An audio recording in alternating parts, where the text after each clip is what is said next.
Hello, my name is Sophia. I'm Danielle. I'm Carmen. I'm Diana. I'm Kelly. And today we will be talking about social media and education.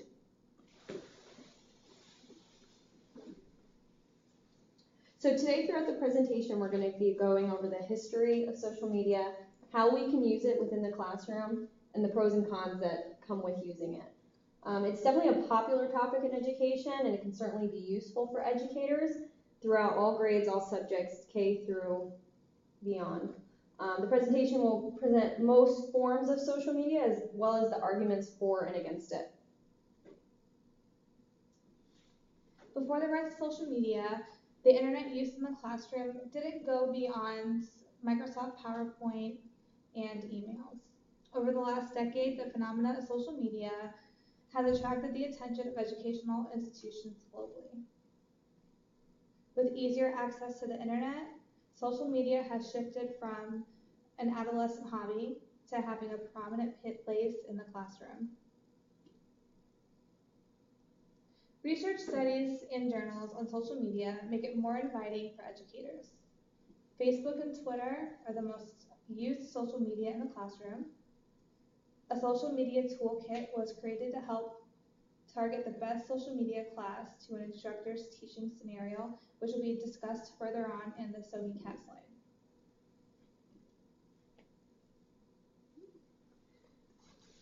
Early uses of social media for education. The very first one would be the ever popular Facebook, which started as Face Mash in 2002 by our favorite man, Mark Zuckerberg. And it was primarily used among college students and very limited to Harvard attendees. It eventually spread to other universities across the country and eventually to other countries as well. And innocently, it was used to spread notes. However, it was also used as a glorified hot or not type of game that Zuckerberg got into a big deal of trouble with. And it opened to the public officially in 2006 to anyone who was over 13 and had an email address.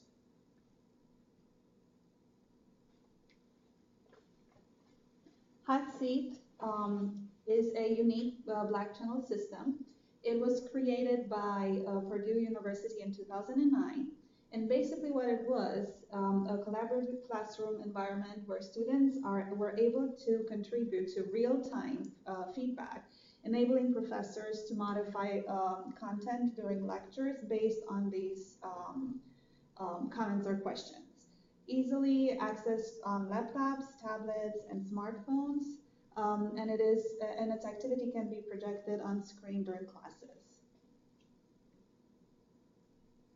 Twitter and Edmodo are some newer Black channels, and they have enabled students to provide feedback and ask questions. This is especially true for students who are not active participants in oral discussions, as they feel more comfortable and free to express their opinions in an online setting.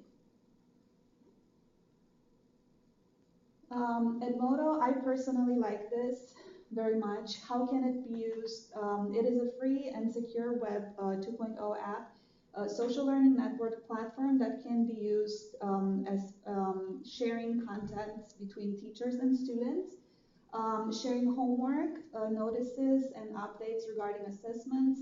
A teacher may create multiple classes, then the students enter the code. They will automatically be added to the class associated with that code. And students can join multiple classes as long as they have the code for them. It offers flexibility to teachers, students, and parents, and it is excellent for visual learners. All right, so SoMe-Cat stands for Social Media as a Catalyzer for Cross-National Learning Findings, or Cross-National Learning. And the findings of this research was that many instructors know the benefits of social media, they know why they should use it, but they're kind of afraid to use it or reluctant because of the little research that exists for this topic. So the researchers of this article created the SoMe Toolkit, which analyzes instructional scenarios, suggests the social media tool, and provides guidelines on how to use it. So it divides social media tools into 5 categories. The first is blogging and microblogging. And an example of this might be Blogger, Tumblr. And this is beneficial because it allows student reflection, direct communication between students and their peers and between students and their teachers, as well as informal learning. It creates a sense of autonomy. The students get home, they do their research, and they make their own reflective blog. It can also facilitate group interaction since everyone can see the posts, and it allows students to use creativity and individuality. And it also, in these blogs, you can incorporate the sources you use. So if sources are a concern where you got them from, you can always include them in those blogs.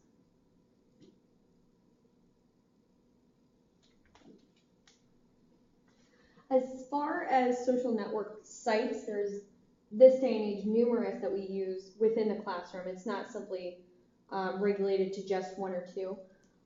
We do use Facebook, Instagram, and Reddit within the classroom, typically as it was created originally, so used for notes, communication. It has a dissemination of information arousing interest and motivation. So Facebook is something that's very familiar to our student body. They feel connected to it, so bringing that feeling into the classroom really creates a sense of community. It shows students how to connect via social media, so not just reaching out face to face, how they can, if they don't feel comfortable using it, if they don't feel comfortable reaching out to their peers or their teacher, this is a different alternative for them. It's a different outlet. It creates sites where students can go to interact with one another, again, reaching out, creating a sense of community. It shows students how they can share resources. So if a student finds a great resource, if a student finds a great thing that they're using on a project, they can always share that with their peers. They can always share that with their teacher. It's an easy access. It's a great organizational tool. And it creates projects for both group and individual using on social media sites. So students can collaboratively group things together easier than if they were just face-to-face. And we're going to see a video that talks about what a teacher says about how she uses Facebook in her classroom. My name is Sarah Romine, and I teach AP United States History, which at Bullis is a class for high school juniors. And we do a chronological study of American history, and right now we're studying the early 19th century. And every year I've had the students do a project where they've looked at reformers and politicians and religious leaders and political leaders. And typically it's been more of a traditional biography project. Students have researched their people, they've done some kind of PowerPoint, they've done some kind of oral presentation. And this year I thought it would be great if we could use Facebook and use technology to make the project more realistic, to have connections to modern day, and to use something that the students are already doing on their own. So what I asked the students to do is to make Facebook fan pages. So they had to pick a person and create a fan page. They had to find all the biographical information about their person, post pictures of the person, of their family. A lot of the students found pictures of the hometown or the house where their particular character was born. And then they really took on the identity of the person. So they had to find all these little details about their religious leader or their reformer and put them up on their page. That was one part of the project. All right, so that's one example of how we can use Facebook in a classroom project. We also had to do status updates. And for that,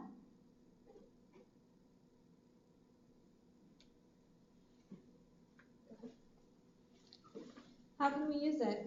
With document sharing and collaborative services, such as Google Drive and Docs, provide students access with other students to work on group projects together, have the access and ability to edit documents and presentations when needed.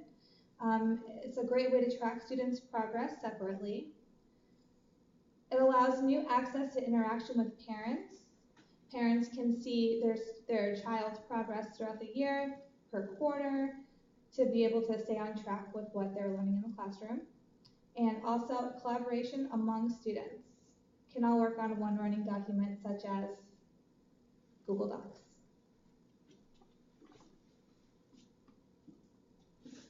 So how can we use media sharing and creating a sense of community? YouTube and Pinterest are huge in communities. Anything on YouTube you can like, you can dislike, you can add to a list. There's so many different avenues that students can use YouTube and Pinterest as well. It's a supplementary tool, not only for students but for teachers as well. Teachers' ideas, and it's also blending learning.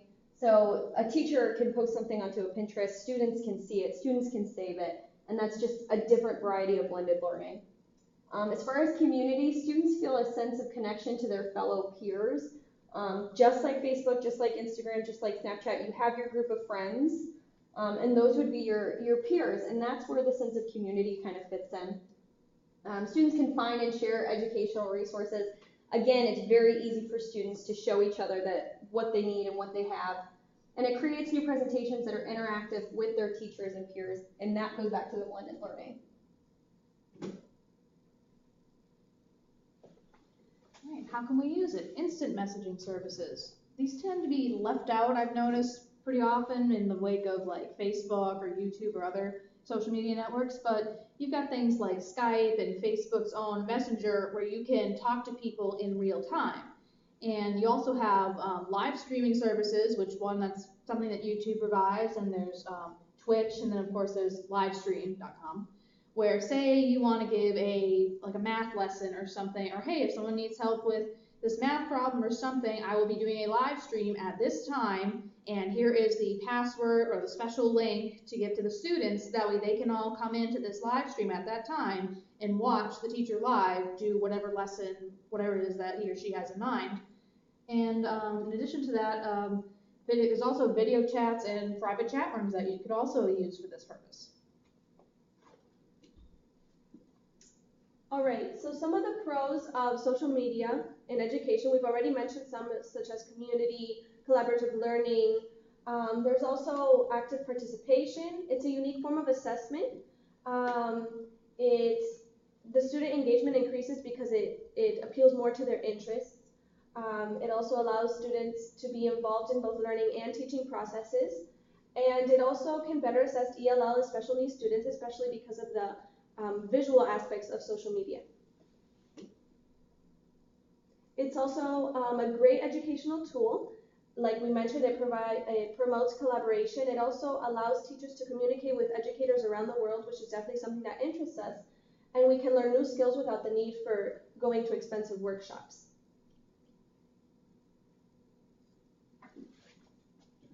Some of the cons of social media, this was kind of the meat of our project. This is really what we learned the most, I guess. Teachers have cited a loss of control, which we've seen in our classroom, we've seen with our professors. Students get so involved in what they're doing, students get so absorbed with their technology that sometimes they lose focus. There tends to be a much bigger time commitment to preparation. This is in terms of the teacher themselves. They're not as always up to date as, say, a student would be with the technology, and sometimes that causes a time loss. Without supervision and guidance, technology can sometimes be a possibility of information overload for students.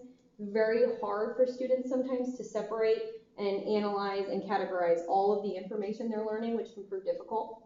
Teachers have also cited a lack of integrity in student submissions. This is a big one because it's easier now for students to get the information. It's also easier for students to plagiarize the information. Lack of privacy. This is a huge one for professors. They are held to such high standards of privacy of students and themselves that this can prove difficult. Dependence on internet availability. If you don't have internet, you don't have work, and that can prove difficult. Ethical and copyright issues, that goes back up to the students not having integrity. And then online shortcuts lead to spelling and grammar mistakes.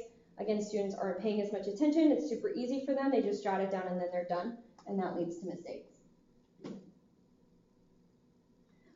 Social media can be a distraction.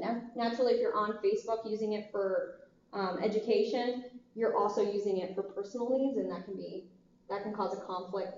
Cyberbullying has been an issue for years now, but now that we're using it within the classroom, it gives more time to that. It's discouraging face-to-face communication. We always need to teach face-to-face communication. It's always going to be a major part in our students' lives. This is kind of withholding that from our students' education. Posting inappropriate content on social media websites.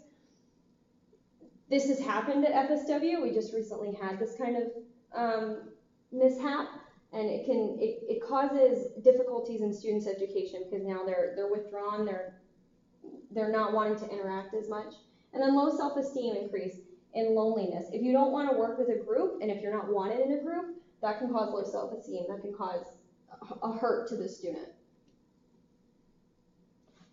In conclusion, social media can be a powerful enhancement to the way students are educated, but it does take some planning and thought process before implementing. This tech-savvy generation conducts much of their life through social media channels. Not surprisingly, they're already using YouTube, Facebook, Twitter, and Edmodo as tools for learning and collaboration. Students today expect that their campuses will follow suit. With this in mind, it seems prudent for today's institution to get on the social media train and find ways to successfully integrate these tools into the classroom. All right, thanks for watching.